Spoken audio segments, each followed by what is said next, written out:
Boa noite, boa noite. Boa noite, povo da Cannabis.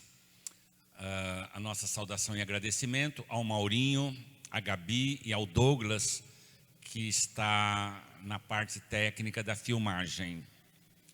Hoje, dia 17 de março de 2020, é a nossa terceira aula da Cannabis Medicinal.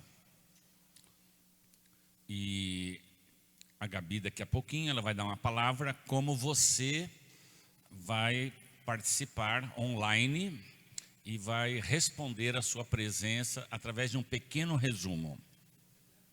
Nós vamos começar aqui dizendo que cannabis é saúde e vida. E para que a cannabis ela continue ajudando a milhares de pessoas atualmente, e hoje no Brasil, 10 milhões de pessoas poderiam estar fazendo uso da cannabis, aliviando seus sofrimentos, mas não têm acesso, porque a maneira como o poder público, a Anvisa, o Ministério da Saúde, aprovou a cannabis, vai ficar ainda muito difícil a população ter acesso. Por isso, uma das primeiras coisas que nós falamos é de formar uma associação. Aonde você mora, aonde você reside, no seu bairro, na sua cidade, faça uma associação e cadastre aquelas pessoas que precisam da cannabis. Quem precisa? Os autistas, quem tem epilepsia, quem tem convulsão, quem tem câncer, dores, Parkinson, Alzheimer, doenças raras. E essa associação entra na justiça, mas ao mesmo tempo começa a fazer a desobediência civil, plantar. Nós já temos pelo Brasil, que vai de Rondônia até Rio de Janeiro, formando associações. Faça um documento, olha, aqui a nossa associação tem tantas mães, tantos pais, com os filhos nessa situação, os idosos, e vocês mandem para as autoridades dizendo, olha, nós estamos batalhando para registrar, legalizar, mas enquanto isso não acontece, nós vamos fazer em desobediência civil. Gente, a cannabis é uma planta. Ó, estava tudo ensaiado, viu, gente? A Rita está desde ontem aqui ensaiando bater palma. Mas assim, a cannabis é uma planta divina, gente. Tem milhares de anos. O Lair Ribeiro diz que ela tem milhões de anos. Nós estamos falando de uma planta divina. Gênesis 1:29. E Deus disse, usem as plantas, as sementes, os grãos para alimentação, para a vida. Então nós não estamos fazendo nada. Obedecer primeiro a Deus, como diz lá nos Atos dos Apóstolos. E Jesus, ele fazia os seus atos em favor da vida justamente no sábado, que era uma lei pior que da cannabis. E Jesus fazia tudo o que ele tinha que fazer, ele fazia inclusive no sábado, para mostrar para aquele povo, aquela elite farisaica, hipócrita, que a vida está acima de qualquer lei. Por isso, a cannabis é em favor da vida. Eu gostaria de dizer que cada pessoa vai fazendo o seu TCC da cannabis. Escolha qualquer, você pode escolher até um médico da cannabis também, para você falar. Aí, se você quiser falar da cannabis, de uma doença, a história da cannabis, o seu TCC fica bem à vontade. Gente, uma outra coisa aqui, que a nossa transmissão hoje,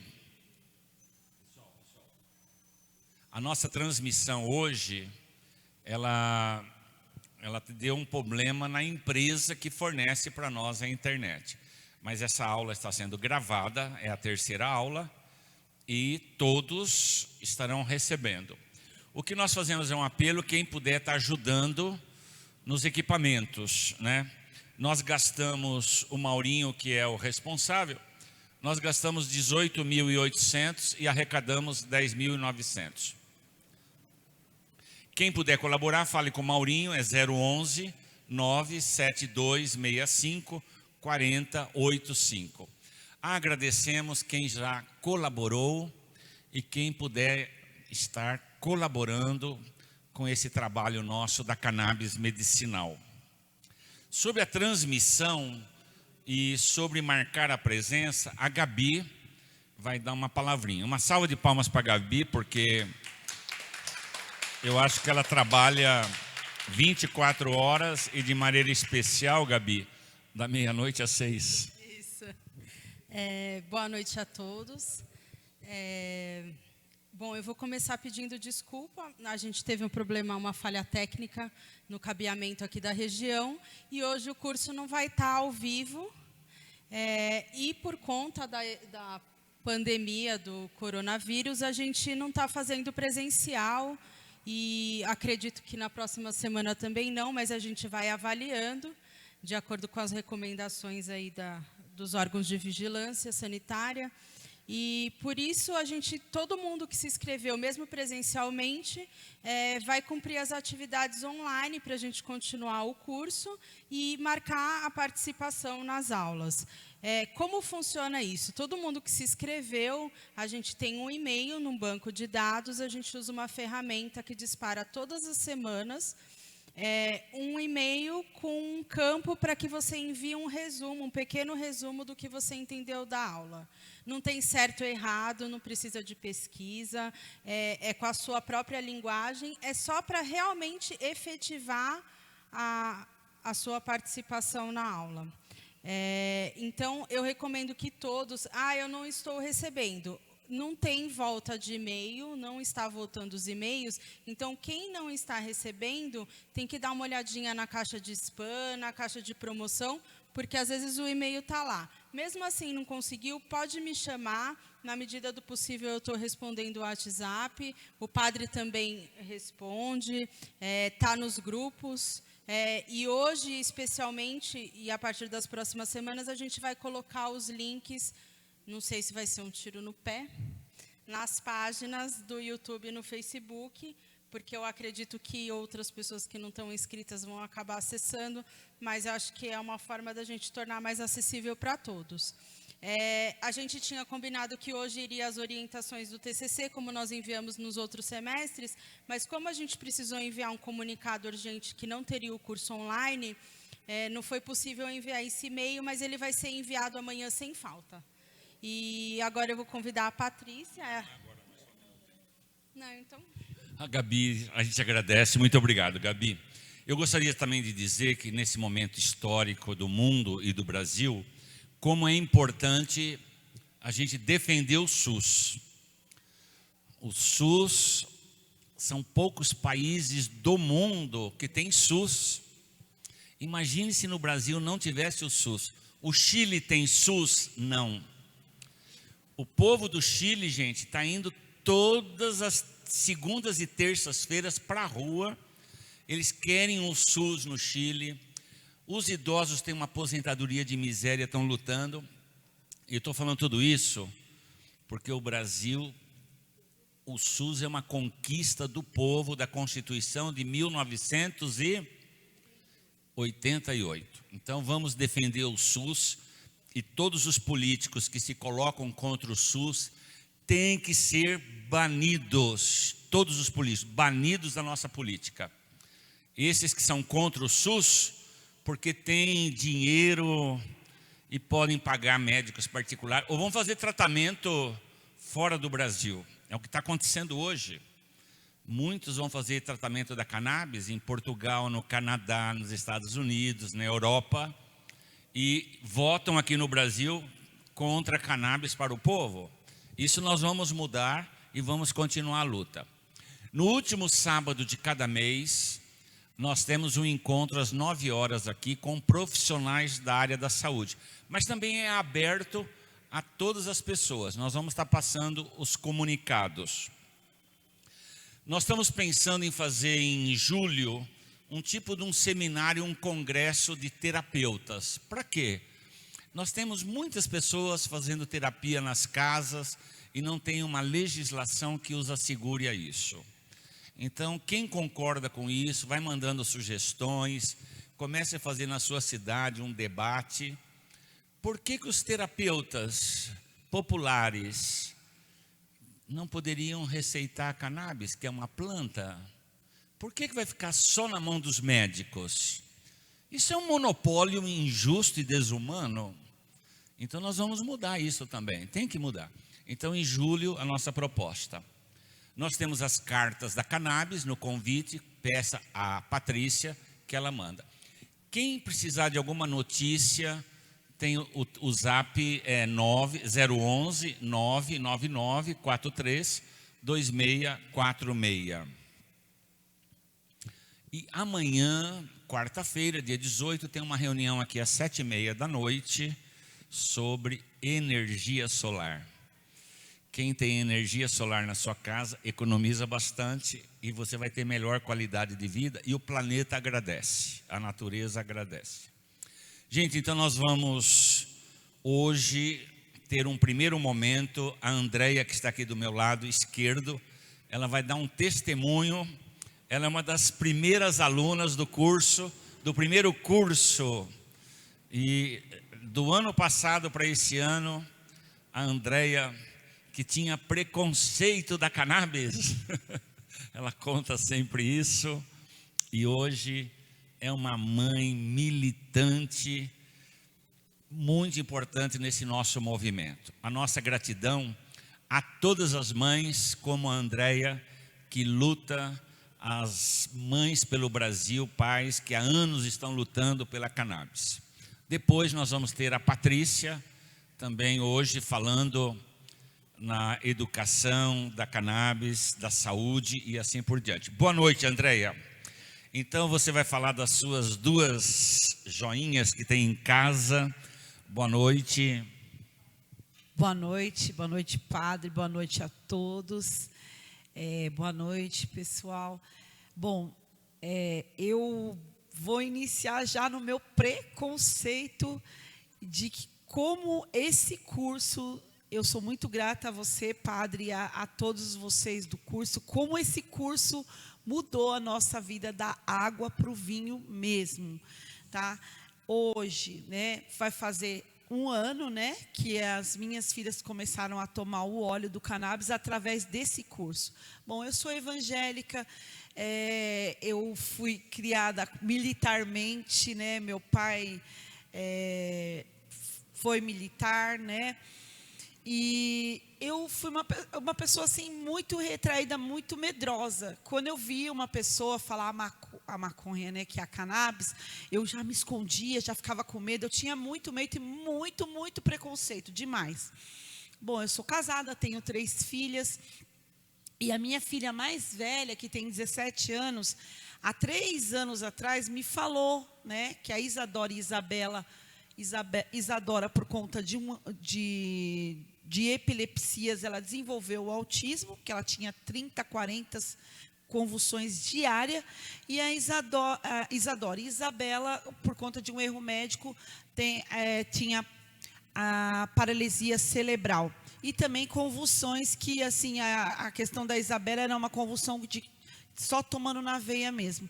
Isso tudo passou por quê? Porque o meu passado, eu tinha muito preconceito, como eu havia falado para vocês, e eu tive perdas, né? A minha filha falou para mim sobre o cannabis, né? Mas aí eu falei, eu praticamente bati na minha filha. Eu falei, você nunca mais vai mandar eu dar maconha para tua irmã. Porque ela falou, mãe, maconha é bom para isso que a Isadora está tendo.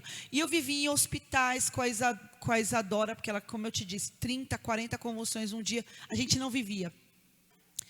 Então, gente, o que é bom a gente ter o conhecimento? Eu peço que vocês compartilhem com as pessoas isso, porque o conhecimento é tudo.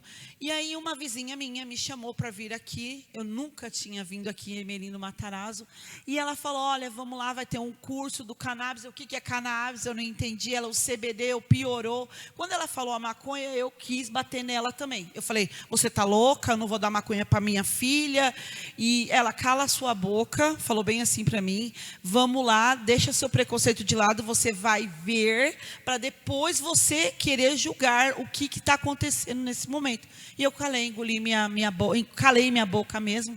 A minha filha tomava 8 tipos de medicamento aloipáticos, e mesmo assim ela tinha as convulsões, né? Então eu reiniciei. Né? Ali é um reinício da minha vida, que quando eu entrei aqui, eu fui acolhida para aquelas pessoas que eu era preconceituosa, né? E aí eu comecei a dar o cannabis para as minhas filhas através desse curso. Através do curso eu vi as pessoas relatando, falando sobre o cannabis medicinal. Eu comecei a falar, meu Deus, se deu certo para aquele, eu vou dar também. E ilegalmente eu comecei a dar.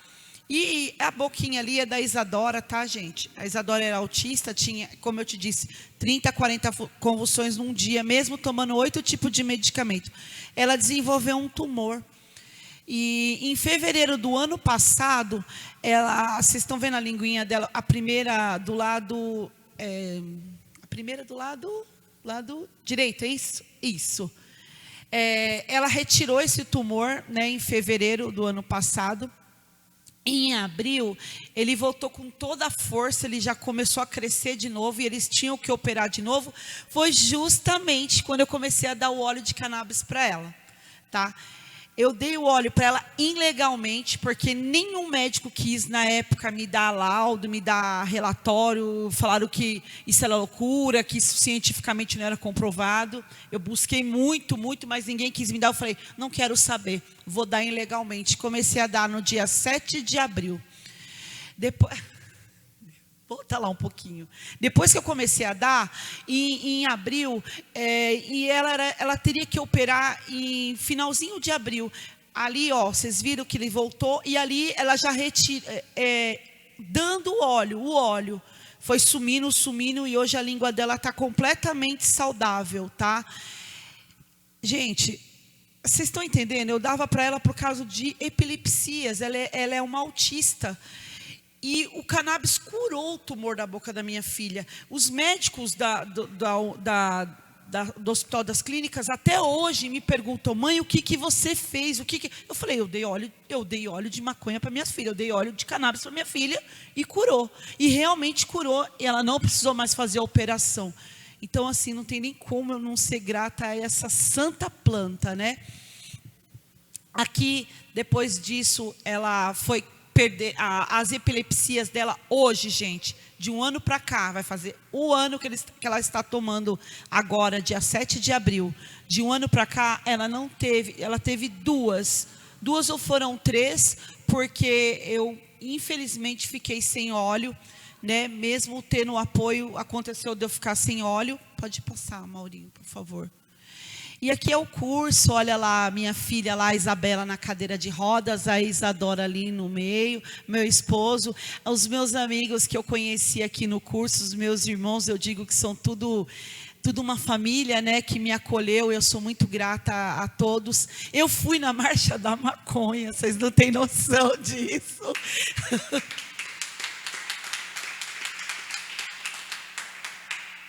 Eu fui na Marcha da Maconha porque...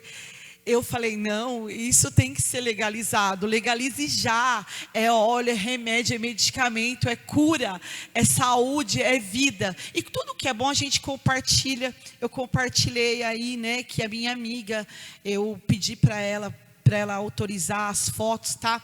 Ali eu estou tirando ela do hospital, ela também tinha preconceito, e ela tirou 2 tumores do cérebro. Ela tem um filhinho também que é autista, também usa cannabis, porque assim, quando a gente sabe o que a coisa é boa, a gente tem que compartilhar para o mundo isso. E ela também era preconceituosa. Eu vou voltar só um pouquinho lá para mim, por favor. E aí, ó, olha só, ela foi desenganada, a pressão dela foi a 50, os médicos tiraram 2 tumores da cabeça dela e falou, ó, ela não vai viver mais. Eu ia lá, levava o olhinho, colocava na língua dela, é isso mesmo, gente. E hoje essa mulher está viva. Eu sou grata à vida dela, à vida do filho dela. Ela não está mais na cadeira de rodas, ela está andando. Vocês estão vendo essa foto do meio? Ela está com o filhinho dela dentro do shopping. E eu estou junto ali, só que eu quis tirar o momento dos dois ali, né? É a minha amiga que tirou... Sim, sim. Vocês viram como ela chegou, né? Ela chegou a vir aqui para passar com o médico, né? Quando ela saiu do hospital, ela saiu com fralda, saiu comendo através de sonda, tudo. E hoje ela está andando, ela não usa mais fralda, ela continua viva, ela está com metástase, gente, mas pelo menos uma coisa está acontecendo na vida dela. Ela está tendo qualidade de vida, pelo menos no que resta. Vocês entendem a importância disso? Como essa mulher gritava dia e noite de dores, porque a metástase está no corpo inteiro. Tirou o seio, depois tirou da cabeça, e agora ela está tomando o óleo do cannabis. E isso ajudou muito a vida dela, e eu sou muito grata a isso. E aí, como diz minha filha, né, Isadora, aquela ali do meio, né, ela falou, ele é o filhinho dela, o Giovanni, que a gente também dá óleo para ele, e a Isabela. Isso aqui... Se não tivesse óleo, nunca seria dito, tá? Que eu estou com 3 autistas praticamente e uma que tem paralisia cerebral dentro de um supermercado, todo mundo feliz ali. Vocês estão entendendo? Isso é qualidade de vida. Cannabis é vida, cannabis é cura, cannabis é qualidade de vida. E eu estou no mercado com eles e, como diz minha filha, depositando o olhinho da alegria. Ela sempre fala, mamãe, me dá o olhinho da alegria, porque a Isadora, ela era uma criança que realmente não ia em canto nenhum, não parava em lugar nenhum. Ela era uma autista muito, muito agitada, e hoje ela vive graças ao cannabis, graças a Deus, que Deus deixou essa planta aqui. E eu sou grata, muito grata, eu só tenho a agradecer ao curso que abriu minha mente, as pessoas que me abraçaram e me acolheram, a minha família, e estamos na luta, e eu peço que vocês compartilhem para as pessoas a importância do cannabis na vida da gente, porque cannabis não é só para N enfermidades, tá bom, gente? E por final, depois tem um testemunho maior. Ali, ó, a gente no parque, vocês estão vendo ali, a gente no parque. Isso nunca ia acontecer se minhas filhas não tomassem cannabis. Nunca, gente, pode ter certeza. Vivia em hospital, vivia sofrendo, vivia chorando. Passava dias e noites. Eu não contei para vocês, elas não dormiam. Eu fiquei 6... Quando eu cheguei aqui, elas iam fazer 7 anos. Eu fiquei 6 anos e 8 meses sem saber o que era dormir. A primeira vez que eu dei o óleo, já vai para o andar, Isabela vai fazer 1 ano agora, né, que está tomando a paralisia cerebral. E vocês estão vendo que a minha filha está andando. Vocês estão vendo isso, gente? Isso não é um milagre da santa cannabis? Ela está andando, ela está tendo mais compreensão, ela está babugiando. Uma criança que... O médico disse que ia ser vegetativa. 15 minutos de parada cardíaca, 15 minutos com 40 dias de vida. Ela está andando, a minha filha está babugiando, está vivendo, está tomando água, só alegria. E está dormindo. Elas estão dormindo, gente. A gente já agora sabe o que é dormir. Obrigada. Gente, olha, o testemunho da Andréia, que vai fazer mais um pouquinho aí, 1 ano, que ela começou, 2 filhas, como ela disse, 6 anos e 8 meses sem saber o que era dormir direito, né? E agora a cannabis traz uma transformação. Então, quando nós falamos da cannabis, gente, nós estamos falando de uma planta, e é importante fazer uma distinção. Como é que a medicina tradicional, se você for no médico, como que ele receita remédio para você? Ele vai dizer assim, ó, esse verdinho aqui, você dá de 8 em 8 horas, não é assim? Esse amarelinho é de 10 em 10 horas. A cannabis não. A cannabis é uma planta da observação. É a medicina da observação. Você que vai ser sujeito, não é isso? protagonista da saúde com a cannabis. Você não vai ser tratado como objeto. Olha, você tem que fazer isso, isso. Não, você, junto com os seus familiares, seus amigos, e vocês vão tomar. Olha, diariamente, gente, eu recebo pelo menos o pedido de 5 pessoas, 5 a 10 por dia. Hoje mesmo, uma mãe deixou um relato de uma criança autista de 12 anos. A tristeza que ela estava assim profunda, que a escola não quer receber ela mais, a criança, porque a criança é hiperativa. E aí a gente vai conversando e essa criança de 12 anos, com a maior facilidade, ela vai começar a ter uma vida de qualidade, como disse a Andréia aqui, tá bom? Agora ela não toma mais nenhum alopático. Aqueles 8 medicamentos que ela tomava, ela só toma cannabis. Olha, gente, 8 remédios e agora só toma a cannabis, né? Nós seremos salvos pela natureza, né? A cannabis é a grande farmácia de Deus. Vamos repetir? A cannabis é a grande farmácia de Deus. E todo mundo... E não só tomar para doenças, né, problemas de saúde, que a doutora Carolina Nossetti fala que serve para 200 situações de saúde. Tomar como prevenção também. Ela é anti-envelhecimento. Então, quem não quiser ficar e se envelhecer, tome cannabis, né? Mas, muito obrigado. E agora nós vamos chamar aqui a nossa Gabi para apresentar a Patrícia. E se alguma família quiser indicação de óleo, você que mora em Rondônia, em Pernambuco, no sul, que queira o óleo, nós vamos dialogando e vamos indicando. Nós temos que criar uma rede com os fornecedores do óleo, são os jardineiros, né? Isso é muito importante. E no Brasil o movimento da cannabis, gente, não tem volta. É daqui para frente, tá bom, gente? Bastante ano. Olá, Gabi, você apresenta a Patrícia, que vai estar hoje fazendo uma explicação dessa nossa caminhada. Hoje a aula é com a Patrícia Milani, ela é psicóloga, professora de saúde, de educação social, e ela vai falar sobre saúde, cidadania e cannabis. Bem-vinda, Patrícia.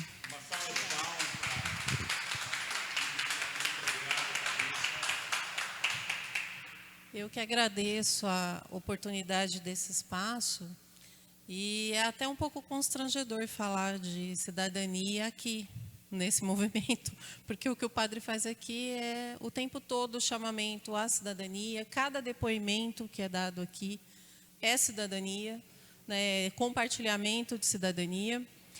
E eu mesma estou aqui diante da cannabis, pesquisava a cannabis há um tempo, porque como educadora social, eu lido com jovens em condição de pré-vestibular, na região do bairro dos Pimentas, aqui ao lado, em Guarulhos.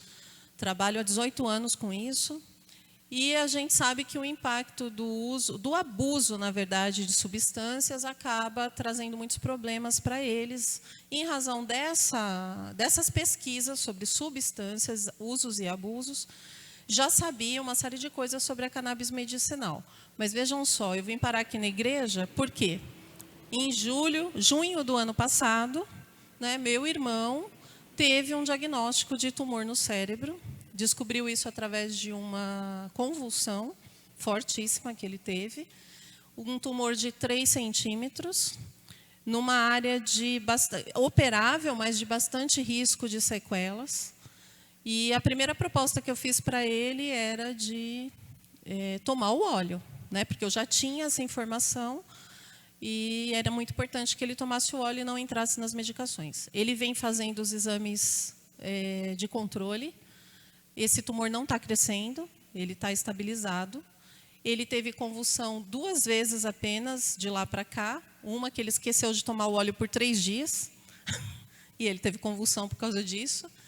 E um outro momento em que ele trocou o uso do óleo e, de alguma forma, como o óleo é artesanal, sempre vai precisar de ajustes de dose. Ele não teve a a ideia de fazer isso naturalmente, ele acabou tendo uma convulsão bem mais leve, não como as primeiras, mas ele está seguindo, né? Está tendo vida normal, não está usando remédio alopático, somente o óleo de cannabis.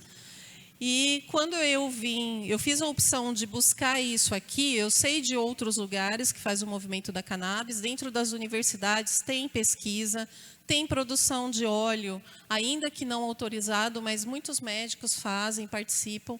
Seria possível também, porque faço parte de equipe de saúde, mas a questão da cidadania é o que mais me chama. Como educadora social, eu sempre quis estar num movimento que tem essa pegada da educação social.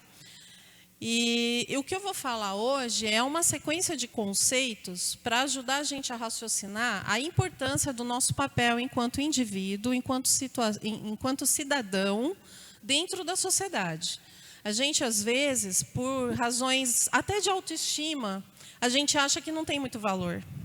A gente fica quietinho lá na nossa casa, não partilha conhecimentos importantes, não partilha as nossas ações, porque a gente acaba sendo privado pela nossa cultura de entender o valor de cada um, né? Em alguns momentos que a gente vive situações sociais maiores, como a época da votação, eleições, né? Cada um de nós é um voto.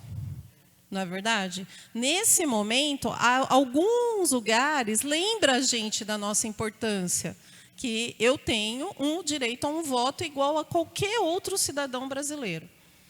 É um momento que dá uma noçãozinha para a gente, mas ainda é muito leve. Ainda falta muito para a gente entender a importância desse papel que a gente tem.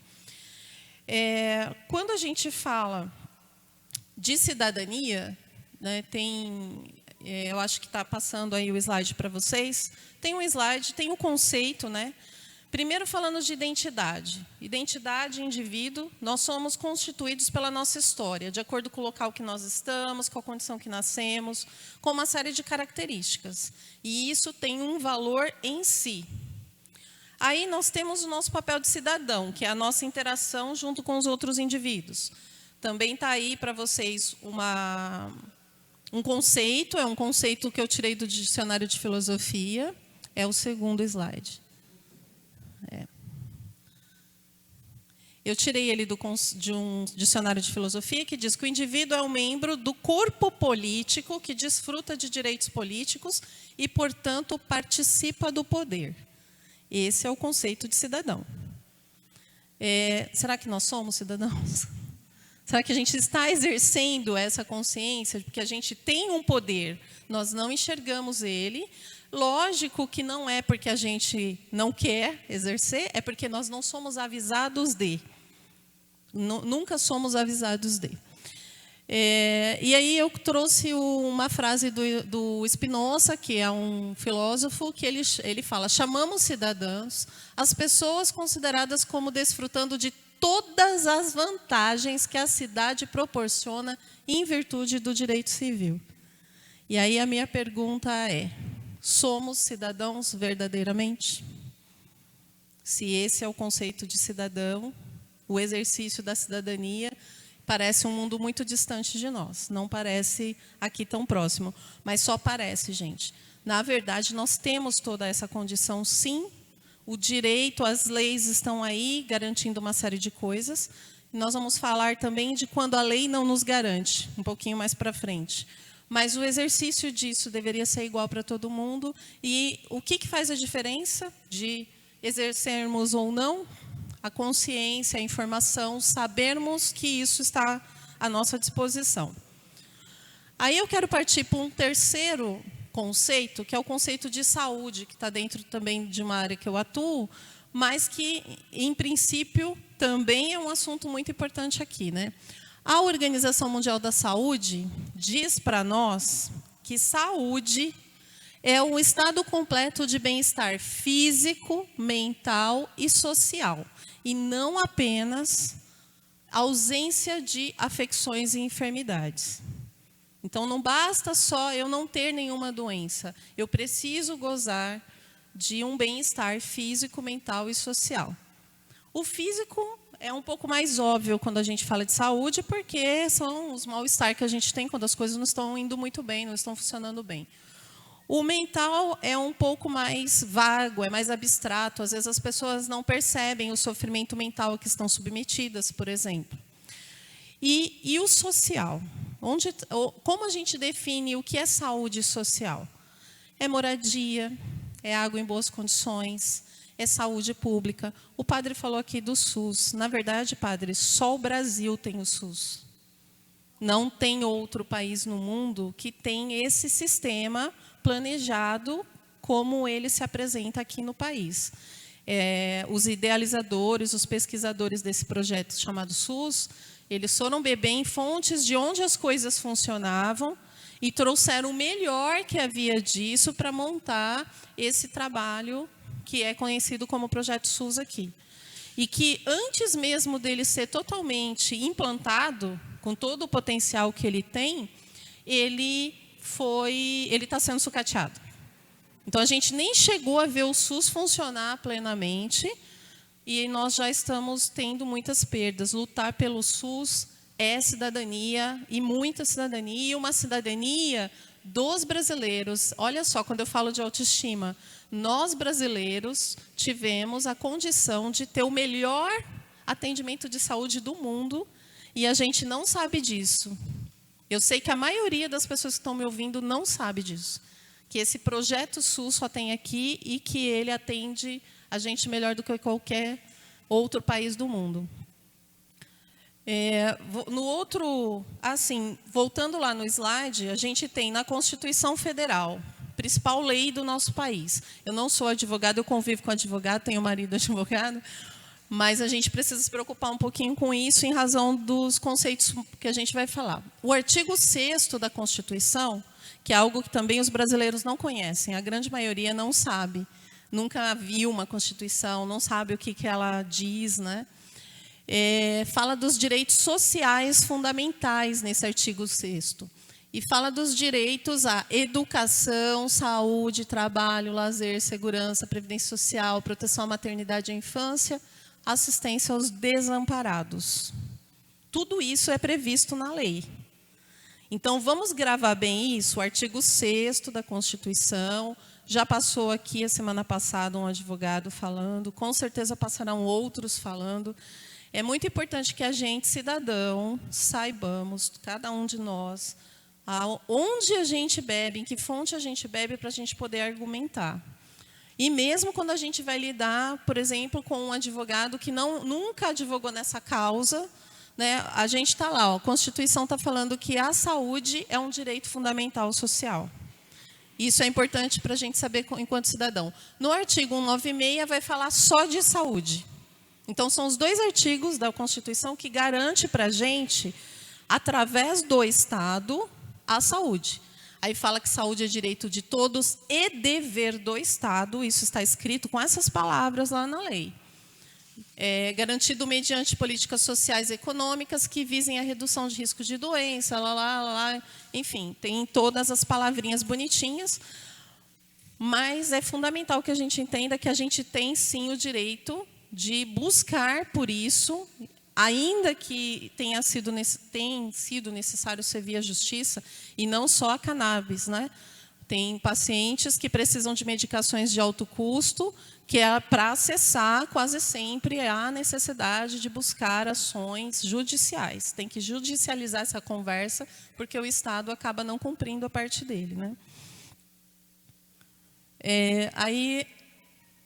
Diante do conceito de saúde e dos nossos direitos, mais uma pergunta para reflexão. Somos saudáveis?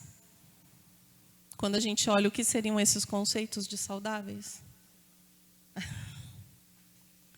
Vamos lá, no 3º slide, a gente vai falar o que acontece com essa precariedade que está na saúde, né? A gente tem os conflitos de interesse. Acho que passou já. Conflitos de interesse, isso. Conflito de interesse, né? Conflito dentro da questão da cannabis, né? A gente tem a roda da doença, eu chamo de roda da doença, Aquela máquina capitalista que faz com que a gente adoeça para precisar de medicação, e a gente adoece porque a água não está bem cuidada, a gente adoece porque os agrotóxicos estão entupindo tudo, porque as vacinas estão acabando com os animais, com o saudável da alimentação que vem dos animais. A gente adoece com a comida industrializada, e que quando a gente começa a atentar, enquanto cidadão, para os rótulos, eu já tive a minha fase de louca do rótulo, gente, que anda lendo tudo. Aí você descobre que você tem umas 5, 6 empresas só por trás de tudo, de toda essa máquina que eu chamo de roda da doença. O mesmo fabricante, a mesma base, o mesmo grupo, né, empresarial, vai fabricar o alimento que a gente compra encaixotadinho lá, caixinha, empacotado no mercado, vai fazer os inseticidas, vai fazer o agrotóxico, vai fazer o remédio da farmácia. Queria chamar a atenção também para mais uma coisa. Há alguns anos atrás, eu moro há quase 30 anos, um pouquinho mais de 30, na verdade, no bairro dos Pimentas, aqui em Guarulhos. E o que mais tinha na vizinhança era salão de cabeleireiro e bar.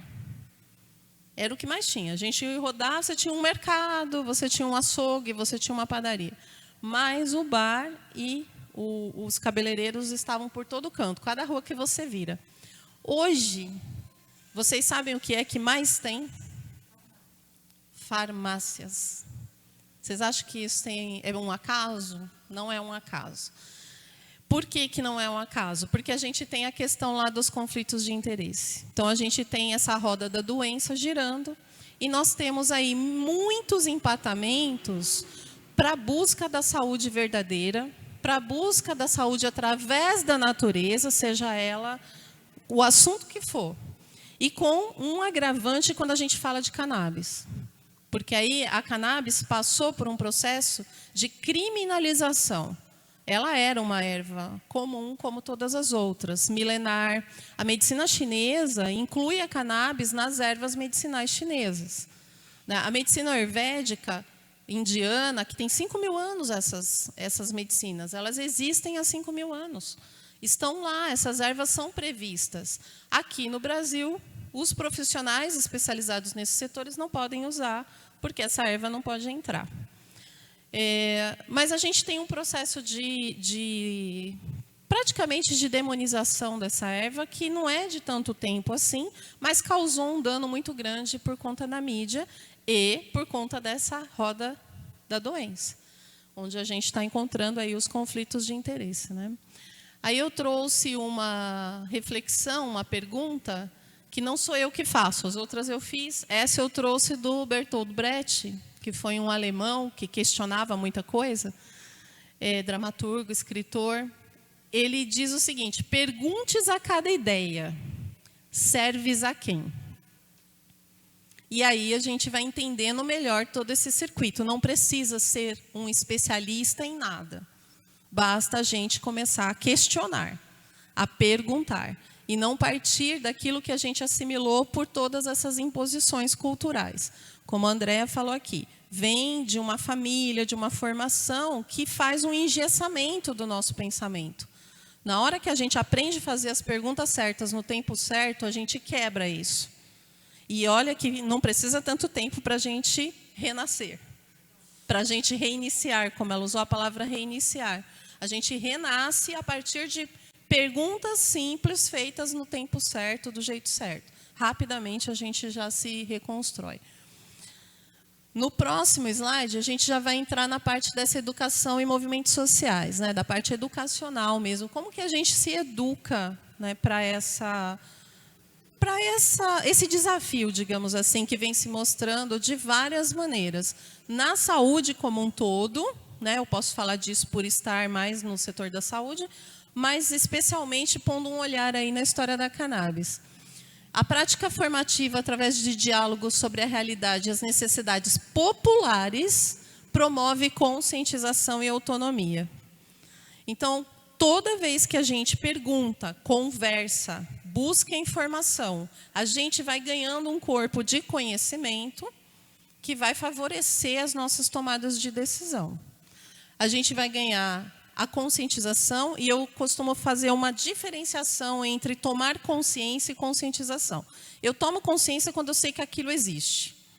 Então, quando no meu próprio exemplo, há anos atrás, mais de 15 anos atrás, eu tomei consciência de que cannabis era um remédio que foi demonizado, que não é a pior substância, porque eu fui pesquisar isso em razão do processo educacional com os jovens, mais destruidor do que a bebida alcoólica e o tabaco não existe.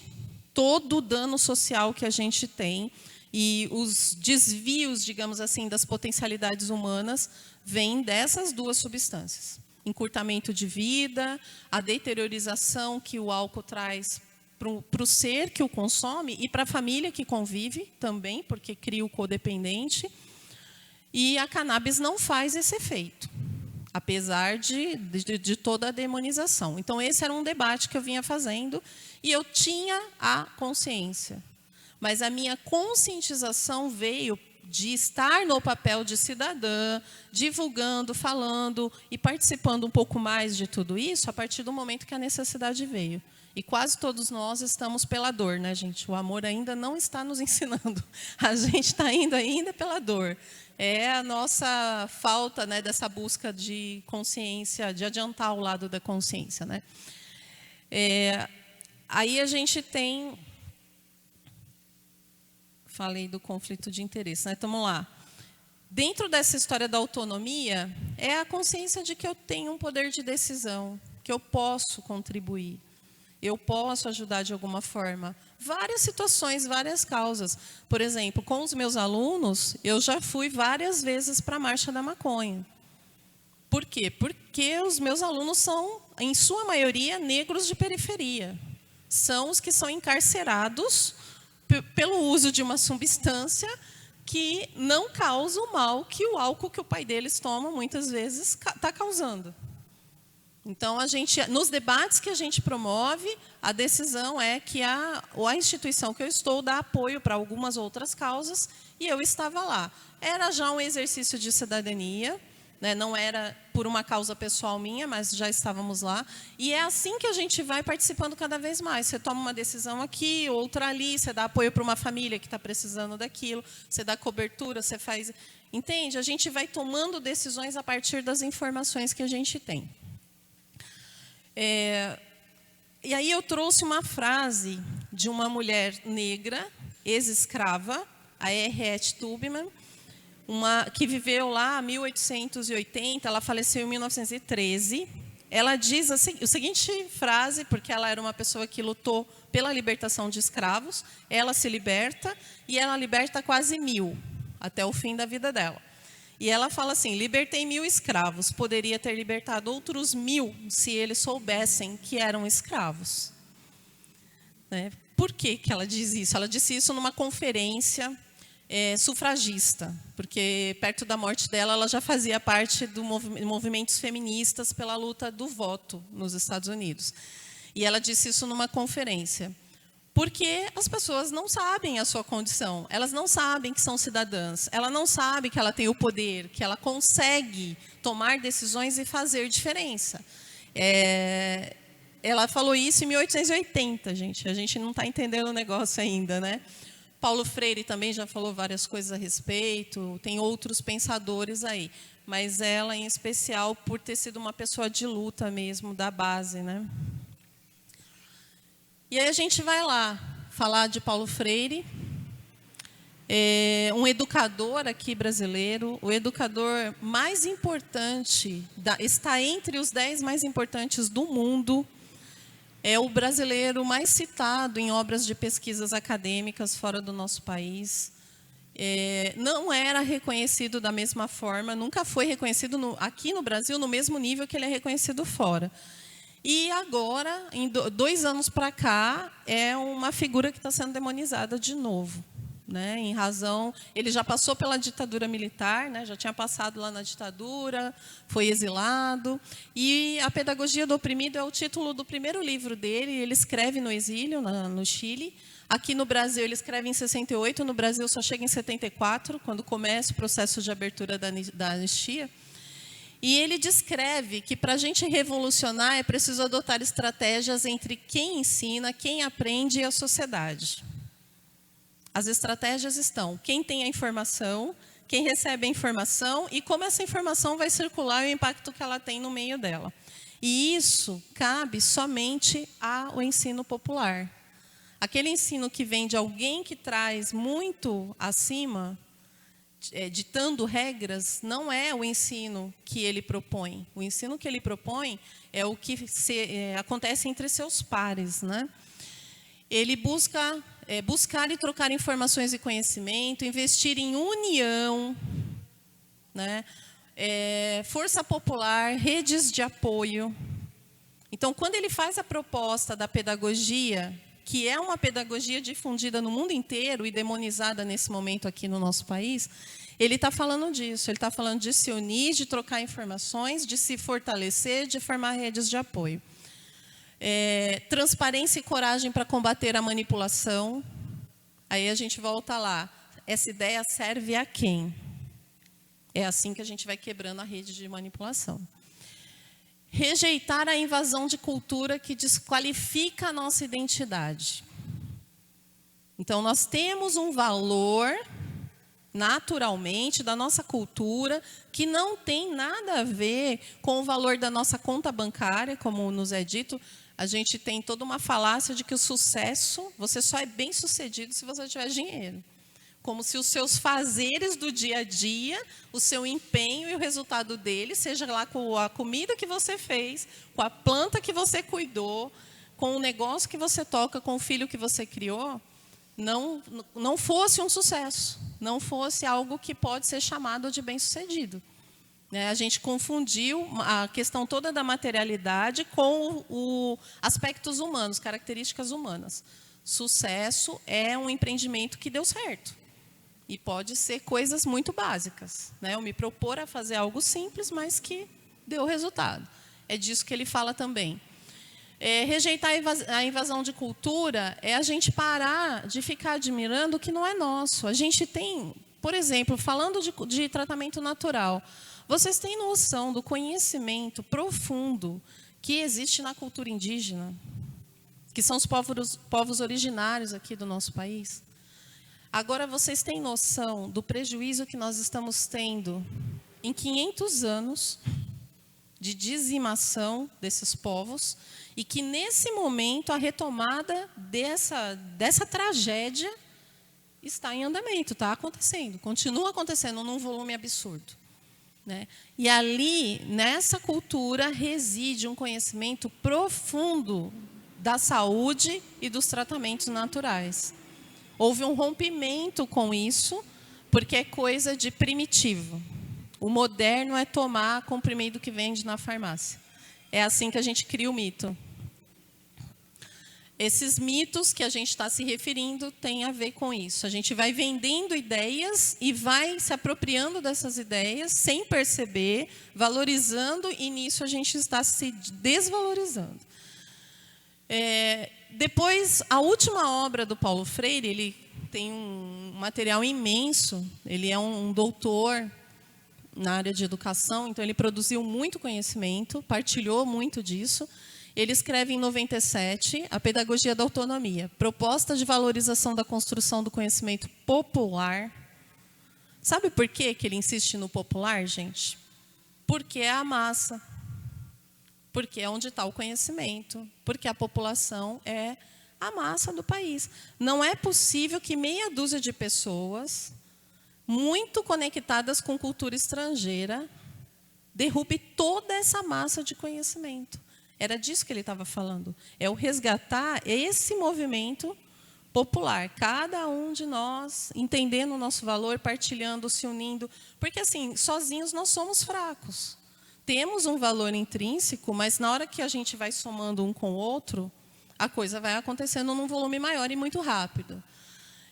Ele condena a ética voltada aos interesses capitalistas e neoliberais. E aí ele fala de forma muito aberta nessa obra sobre isso. O que é isso? É essa máquina que gerou a roda da doença, essa máquina que diz que eu só sou bem-sucedida se a minha conta bancária for muito recheada.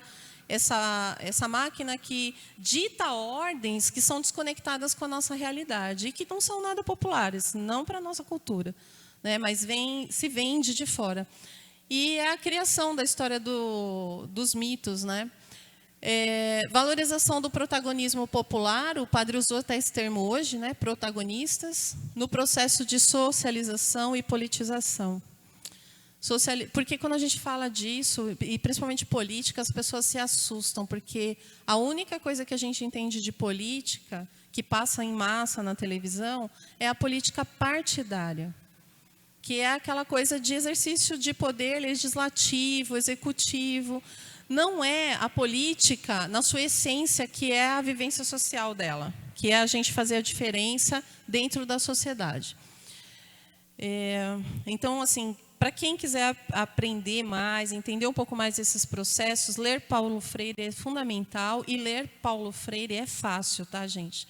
Apesar dele ser um acadêmico muito culto, mas ele fez realmente todo o legado dele é para o povo. É para as pessoas simples entenderem. E aí a gente vai entrar no que interessa realmente, que o padre quase acabou com a minha aula. Antes dela começar. Porque tudo isso que eu estou falando é para a gente chegar nisso aqui, que é a desobediência civil, né? É um termo formulado lá por Thoreau, um americano meio rebelde que tinha lá nos Estados Unidos, sendo uma forma de protesto político pacífico, pacífico no sentido de não se usar guerras, não se usar armas nesse sentido, né? E que se opõe a alguma ordem que encerra uma injustiça ou contra um governo opressor. Vale para as duas situações. Uma situação de injustiça, ou várias situações de injustiça, ou um governo tirano, opressor.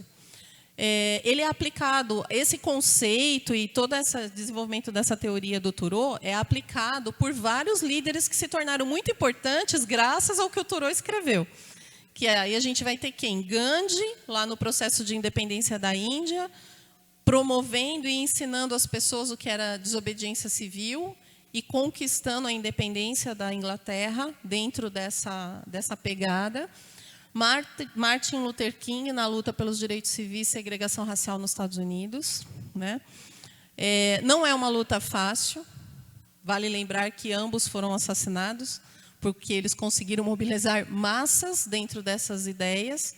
A desobediência civil é quando a gente tem a lei civil. Lembra que eu falei lá no começo? A gente tem uma Constituição que garante algumas coisas, mas a gente precisa de ações políticas, sociais, econômicas para nos ajudar. Aí isso não está acontecendo. A necessidade do povo, das pessoas, não está sendo vista. 10 milhões de brasileiros necessitados do óleo não é um número insignificante. Nós estamos falando de um percentual alto da população brasileira.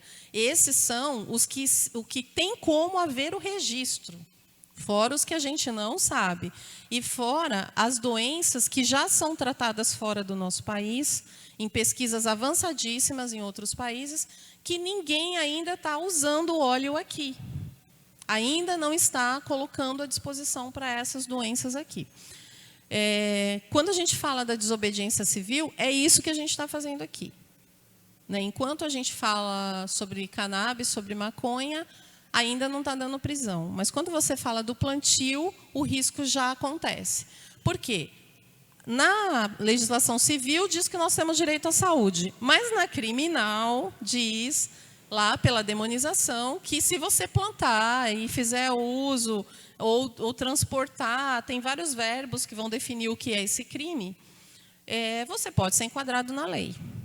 Então, eu escutei várias vezes aqui o ano passado o padre falando, se todo mundo plantar maconha, não tem cadeia para todos. Vai passar aí uns perrengues, mas, de fato, vai começar a ter que puxar a consciência, puxar uma ação do Estado com políticas públicas, sociais, econômicas, para mudar um pouco esse cenário.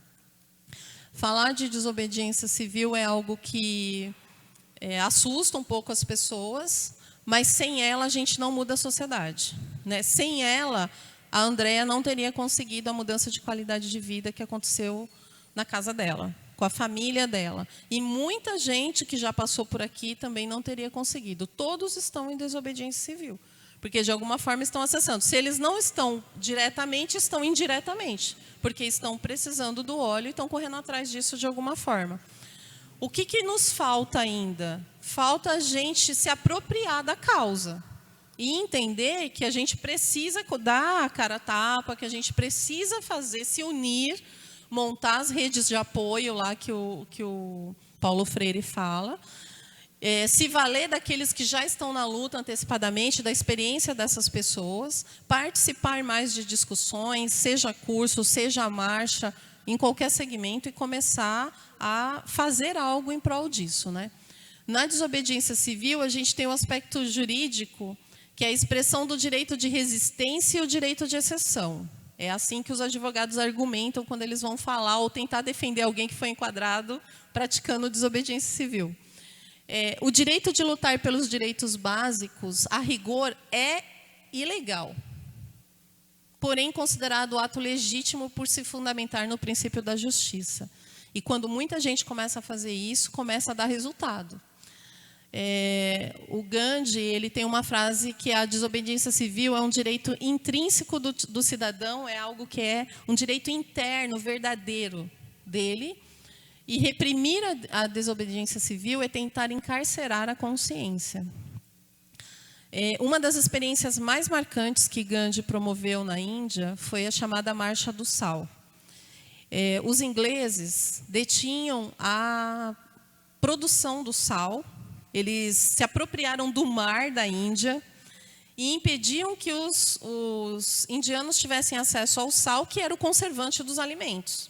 Então, sem sal, você não conserva seus alimentos. Como era de propriedade da Inglaterra, eles tinham que se submeter aos preços, às taxas, e isso gerava um empobrecimento enorme. Ele convoca a população, e ele foi muito inteligente. O Gandhi era um advogado, né, gente? Ele se formou em Oxford, ele não era uma pessoa desinformada, ele tinha muita informação. E ele convoca a população, ele fala em jejum, ele não fala greve. O tempo todo ele fala, vamos fazer jejum o dia inteiro. Ninguém sai de casa, fique em oração. Ninguém falou de greve, porque se fala de greve, você faz todo um levante de que aquilo, na época lá, isso era ilegal. Então, não é greve, é jejum. Então, tem toda uma estratégia a ser pensada e vai modelando o negócio. E aí ele propõe que os indianos formem uma marcha, ele cortou o país a pé, e por onde ele ia passando, ia agregando pessoas numa marcha, que é a chamada Marcha do Sal, até o litoral da Índia, onde todo mundo começou a ir lá com as próprias mãos, retirar o sal e produzir o sal da sua família. Obviamente, o exército inglês estava lá esperando eles, uma barreira, e espancando cada pelotão que se aproximava da praia. Isso durou dias, até que os jornalistas estrangeiros que estavam na Índia há tempos acompanhando o movimento do Gandhi, eles não suportaram assistir tudo aquilo e berraram para o mundo inteiro o que estava acontecendo lá. A Inglaterra sempre posou de uma corte muito correta, muito justa, e a máscara caiu nesse momento. A partir daí, decidiram negociar a libertação da Índia. Foram várias ações, mas a Marcha do Sal foi o que tornou público para o mundo inteiro o que estava acontecendo lá, os massacres que eles vinham passando com a desobediência civil, que já acontecia há anos lá. Então, quando a gente fala disso, já houve avanços aqui no Brasil, quando a gente compara a ideia da desobediência civil com a cannabis, nós já temos avanços, mas ainda estamos distantes, porque lembrem sempre que a gente tem a roda da doença por trás, querendo derrubar, porque na hora que você encontra mecanismos de saúde que atendem o indivíduo plenamente e principalmente nessas doenças muito mais, com sintomas muito mais acentuados e pouquíssima medicação disponível, a gente vai ter uma dificuldade enorme de combater. Então, assim, tem que ter estratégia, tem que ser bem pensado, porque esse povo é estrategista também. Nós não estamos falando de pessoas que não têm propósitos muito bem estabelecidos, Estamos falando de pessoas que, inclusive, pagam movimentos para pensar as estratégias. E é muito importante a gente entender o que é essa desobediência civil. Quando a gente pensa nas ações, por exemplo, a gente tem rede de apoio.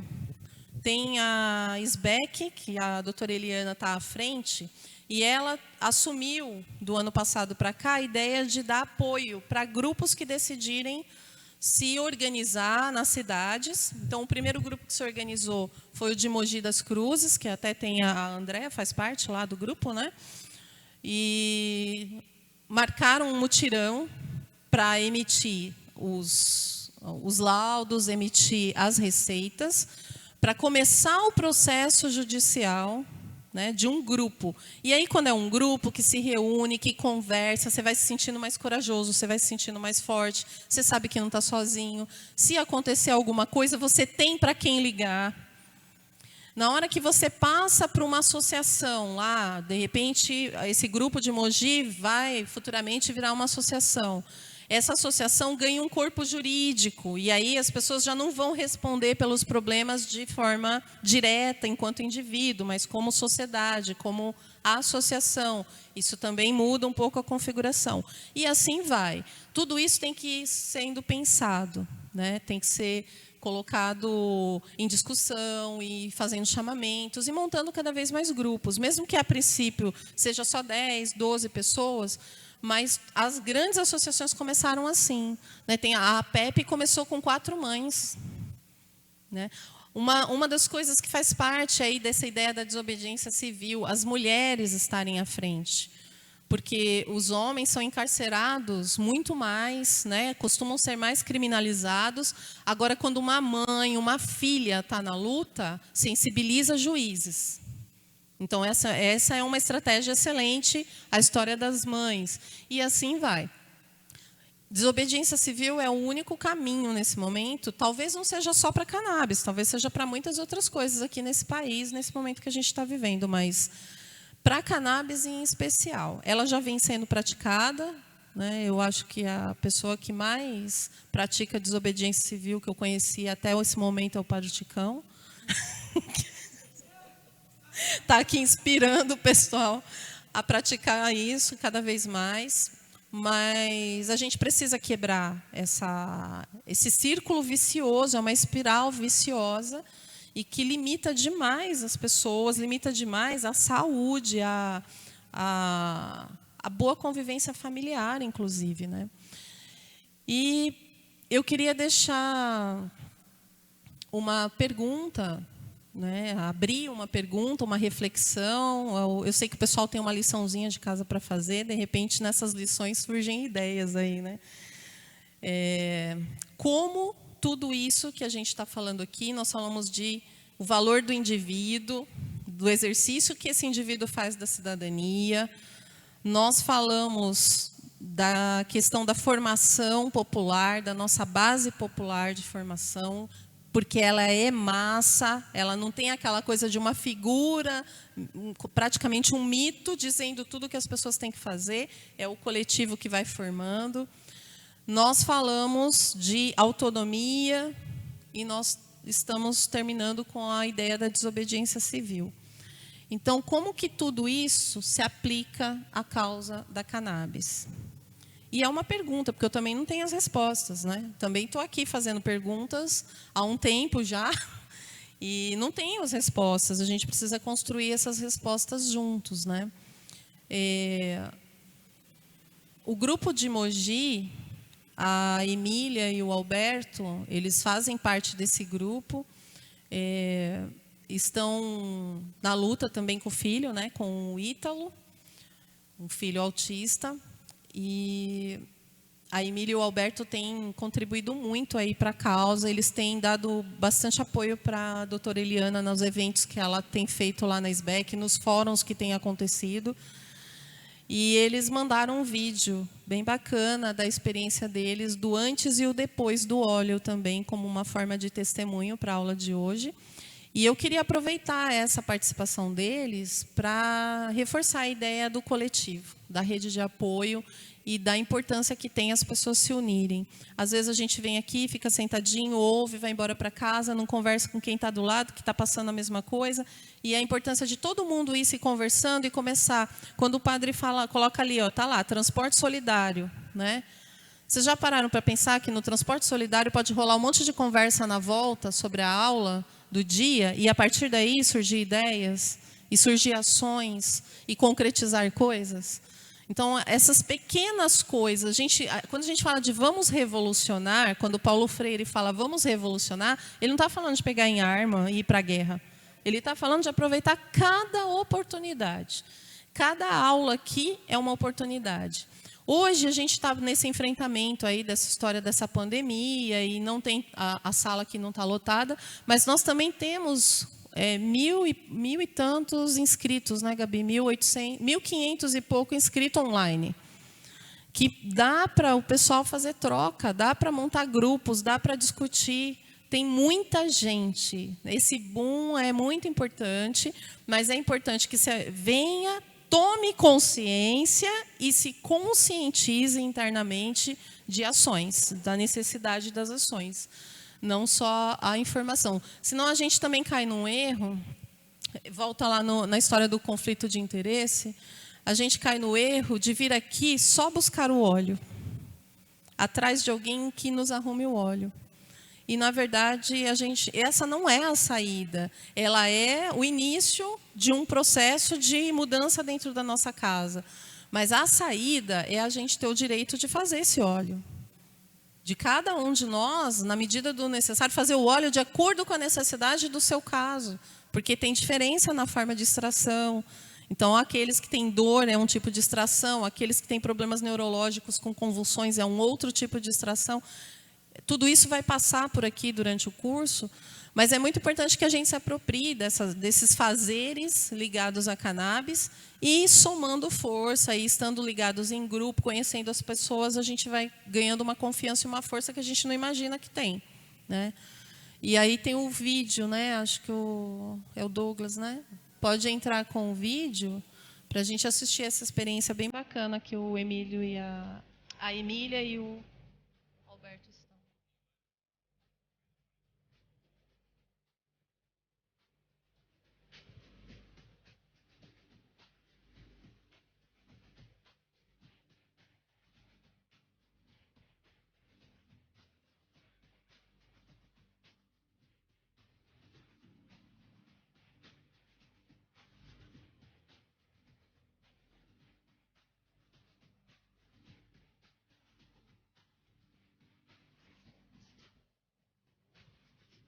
O Douglas, não é esse vídeo. Esse é da família de Mogi. Você conhece essa família de Mogi? Então a Andréia vai falar desse vídeo que vai ser passado depois, que é uma família lá de Mogi, da terra, da Andréia, da Rita. Quem mais é de Mogi aqui? Tem mais alguém? Quem?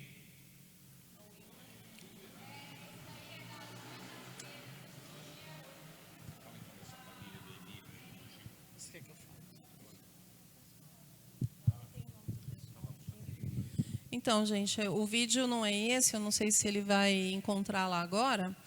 Esse vídeo que está passando é do projeto Mulheres e Mães Jardineiras, né, que é um grupo que já está constituído e vem fazendo discussões sobre plantio, sobre extração de óleo. E esse vídeo é do encontro que aconteceu o ano passado, o primeiro encontro, né, a fundação do grupo. E esse grupo também participa do grupo de cannabis que está sendo formado lá em Mogi,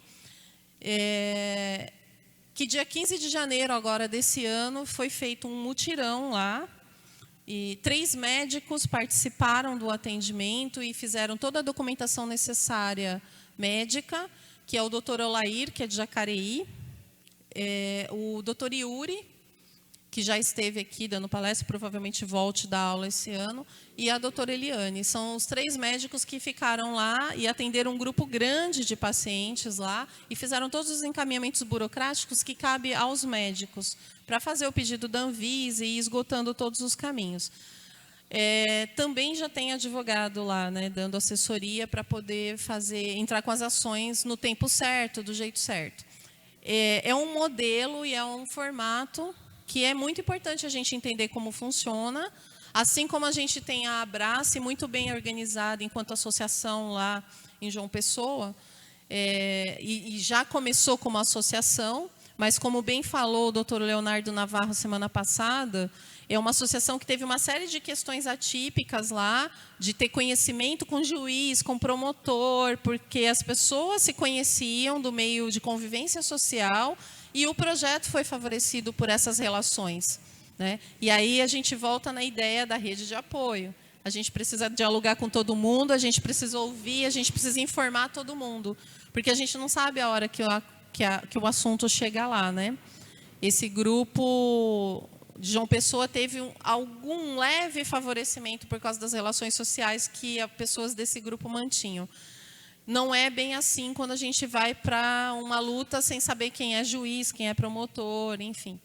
Mas já existem médicos que estão fazendo esse trabalho, né? E de forma popular, e também fica aí o chamamento, porque eu sei que tem médicos inscritos nessa turma, fica o chamamento não só para o fórum de profissionais, que a gente vai participar em julho, mas também para começar a procurar esses grupos e essas associações. A SBEC é uma associação de profissionais, então quem participa da SBEC são médicos, são dentistas, enfermeiros, químicos, e até agrônomo tem lá. São profissionais que estão desenvolvendo estudo, pesquisa, traduzindo pesquisas aqui para o Brasil, pesquisas que vêm de fora, então precisa desse conhecimento técnico. E quanto mais profissional nessa luta, melhor, né? E muito importante que os médicos também tenham o posicionamento de ajudar nesse momento de forma bem solidária, bem popular. Eu queria encerrar minha fala e deixar aqui para o padre a sequência, trazendo uma lembrança ligada a um grande mestre que a humanidade tem como inspiração. Eu trouxe vários nomes importantes aqui hoje, de pessoas que estudaram e compartilharam coisas muito importantes com a gente. Mas a gente teve há 2000 anos atrás também, que ensinou muita coisa, muitas ações, e que, infelizmente, seus ensinamentos têm sido muito distorcidos. A gente vai dando nomes para as práticas religiosas e a gente não sabe onde essa coisa pode chegar, né? E a gente está vivendo um momento de muita distorção. Quando a gente resgata lá as comunidades primitivas que conviveram com Jesus e se constituíram a partir do ensinamento dele, a gente encontra uma realidade bem diferente do que a gente vê hoje, né? Temos muitos líderes religiosos resgatando isso, muitos em vários segmentos, mas uma das lições, são muitas as lições que ele traz, mas uma que eu escolhi para falar o encerramento de hoje, tem a ver com o fato de ele chamar a nossa atenção para a pouca fé que a gente tem. Eu entreguei para o pessoal presente aqui uma sementinha de mostarda, e eu trouxe aqui para mostrar a sementinha de mostarda. Ele diz que se a gente tiver fé desse tamanho aqui, a gente diz para a montanha, sai daqui, vai para lá, e ela obedece. É mágica que ele está falando? Montanhas são os desafios que a gente tem pela frente. E sabe o que mais me impressiona? É o tamanho da semente. Dá vergonha. Porque basta ser desse tamanho. A nossa fé naquilo que a gente está fazendo para a gente conseguir superar desafios, né? E ficou a proposta aí para quem não está aqui, procure ver o que é uma semente de mostarda. Vocês vão se surpreender com o tamanho dela e a árvore que ela se torna, né? É isso, gente. Obrigada. Então, nós agradecemos a Patrícia. A Patrícia colocou dentro dessa nossa caminhada da cannabis a importância da gente estar se organizando, dando passos. Ela trouxe toda uma reflexão pedagógica, filosófica, teológica, bíblica, né? Para que a gente faça com que a cannabis chegue nesses 10 milhões de pessoas, né, Andréia? Imagina, a Andréia, um dia alguém falou, entra aqui no carro, nós vamos para lá. Ela quase saiu do carro, não vou no encontro de maconha, né? E hoje aqui a alegria que ela transmite das duas filhas passarem por uma mudança maravilhosa. não é isso? E ela vai falar agora da história do seu papai, que também, acho que ele transmitiu o preconceito para ela, e agora ela está devolvendo o contra-preconceito. Boa noite mais uma vez, Andréia. Ela vai contar a história do papai. Gente, boa noite. Bom, em tudo isso que veio acontecendo, né, esse um ano que foi de transformação da nossa vida, o meu pai, né, militar, e assim, meu pai também evangélico, com muitos preconceitos, ele veio a... Antes de eu falar do meu pai, eu gostaria de falar um pouquinho só da minha mãe. 2010 foi o dia que Deus chamou minha mãe e ela foi embora. E ela foi por câncer. Queria eu ter esse conhecimento que eu tenho hoje, naquele tempo, para estar dando óleo de cannabis para ela, porque ela foi de metástase, foi um câncer assim que alastrou muito rápido, e ela foi embora, e ela queria muito viver, ela queria muito estar viva, sabe, gente? E se eu tivesse esse conhecimento, é por isso que a gente tem que passar, compartilhar, falar mesmo, entendeu? Para estar ajudando as pessoas, para estar dando qualidade de vida. E minha mãe, eu tenho certeza que se minha mãe tivesse viva, ela usaria o óleo, porque ela era uma pessoa mais cabeça aberta do que eu, mais assim, sabe, lutar pela vida, lutar pela saúde, ela estaria tomando esse óleo. Mas enfim, e aí o papai, ele é... A Andréia falou da mamãe, e ela disse assim, na terça-feira passada, nós fizemos uma roda de conversa aqui, das 6 às 7. Veio um jovem Nicei, ele... foi um testemunho atrás do outro. Aí veio esse jovem Nicei, ele pegou o microfone e ficou emocionado, assim, de estar chorando. Ele disse, em outras palavras, o que a Andréia falou. Minha mãe estaria viva se eu tivesse conhecido a cannabis. Meu pai já teria morrido se ele não tivesse usando a cannabis. Então, a mesma situação da sua família. A mãe foi, a minha mãe, eu vou dizer também, viu? A minha mamãe, ela não teria morrido se ela tivesse conhecido e fizesse uso da cannabis medicinal. Andréia, então, ela vai falar agora do seu papai. E o meu pai é muito conservador, né? Muito conservador, demais da conta. E preconceituoso, né? Então, tal pai, tal filha, talvez, não sei. Mas aconteceu que já tem mais de um ano que ele foi diagnosticado com Parkinson. Só que o Parkinson do meu pai é um Parkinson diferente, tanto que eu achei estranho.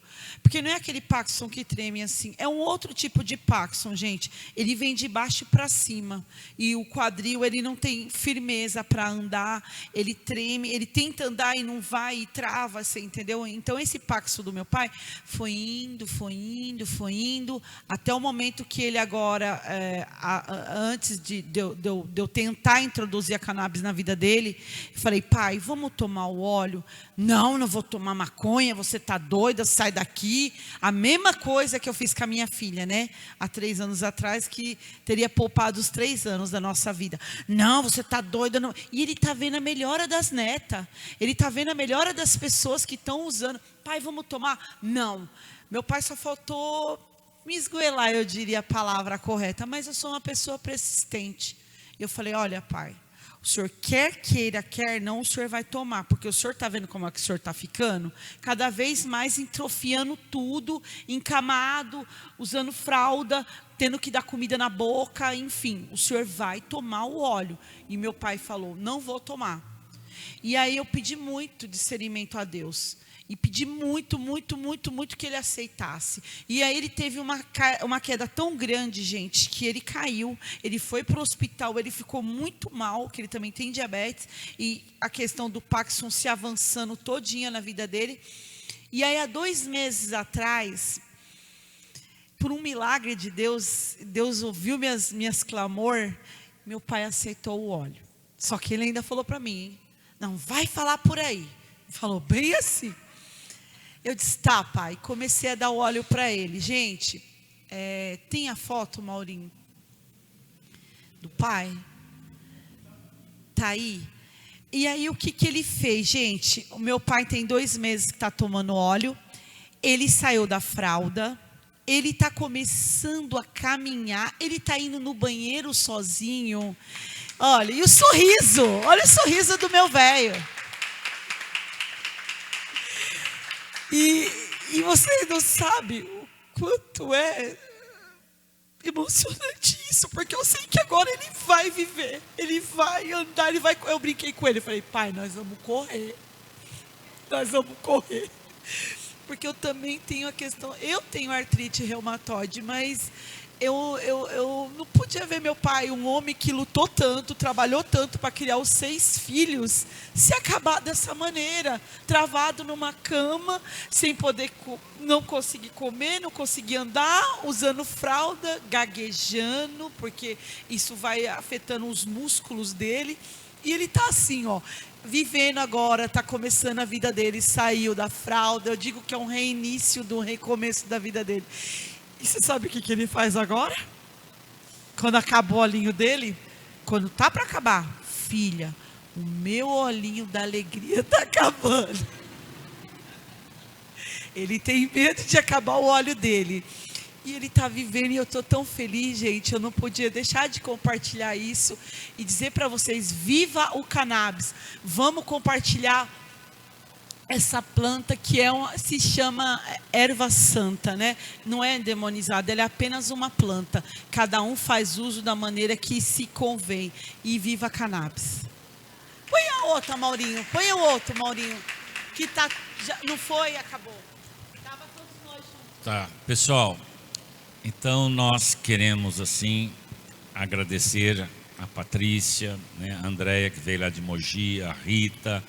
Quem mais está aqui? Está o nosso seminarista Alex, está o Kelvin, está a Rosilene, o Sebastião da Moradia, a dona Fátima, o Maurinho e o Douglas. Uma salva de palmas, o Douglas está lá no estúdio, preparando a transmissão. Está a Gabi, ao lado da Gabi está o Wilma, está o Fernando. Inclusive, quem gostaria de ter uma consulta com o Dr. Paulo Fleury, o Fernando, que está marcando as consultas no mês de abril. Podem passar para mim também, nesse número ali, 999-432646, que eu passo o contato do Fernando. E lá no fundo está a Sandra que está lá. Cadê ô Sandra, como está o seu menino? Está tomando a cannabis?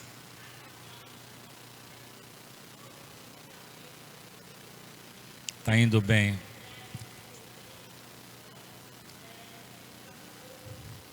Tá. Pessoal, hoje é dia 17. Dia 24, teremos a 4ª aula da cannabis. E ainda no último sábado, que vai cair dia 28, nós teremos o encontro mensal que nós fazemos aos sábados. Muito obrigado a todos e até na próxima terça-feira, a 4ª aula. Uma boa noite a todos.